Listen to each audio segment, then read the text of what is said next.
బాలీవుడ్లో ఈ మధ్యలో చెప్పుకోదగ్గ సినిమాలేమీ లేవు. హీరోయిన్స్ కూడా మంచి హిట్ల కోసం ఎదురుచూస్తున్నారు.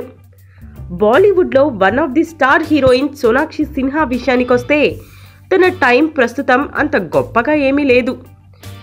అమ్మడికి కొన్నేళ్లుగా అంత మంచి హిట్స్ ఏమీ దక్కట్లేదు. కెరీర్ ప్రారంభంలో వరుసగా బ్లాక్ బస్టర్స్ సాధించిన ఈ భామకు 3 ఏళ్లుగా భారీ హిట్ లేదు. ఫోర్స్ సినిమాని మినహాయిస్తే ఆడిన సినిమా ఒక్కటి కూడా లేదు. ఫిమేల్ సెంట్రిక్ మూవీస్లో వరుసగా ఆఫర్స్ వచ్చిన అకీరా, రీసెంట్గా నూర్లు బాక్సాఫీస్ దగ్గర పేలిపోయాయి.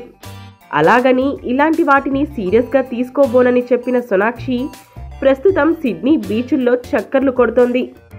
చిట్టిపొట్టి డ్రెస్సులు వేసుకొని భారీ అందాలను ఆరబోస్తూ అమ్మడు బీచ్ల విహారం చేస్తోంది.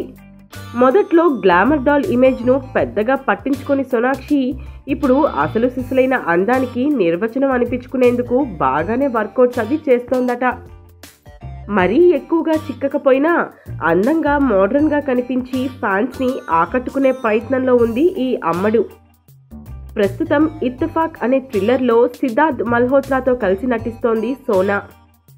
దాదాపు 50 ఏళ్ల క్రితం వచ్చిన థ్రిల్లర్ను లేటెస్ట్ ట్రెండ్కు తగ్గట్లుగా మార్చి ఈ లేటెస్ట్ ఇత్తఫాక్ను తెరకెక్కిస్తున్నారు. సోనాక్షి సిన్హాకి ఈ రాబోయే సినిమాలన్నా మంచి హిట్స్ వస్తే బాగుండు. లేకపోతే పాటలు పాడుతూనో లేక ఏదో ఒక వివాదాలతో తప్ప మళ్ళీ ఈ అమ్మడు గురించి టాక్ ఉండదు. Sonakshi Sinha, all the best from TFC media.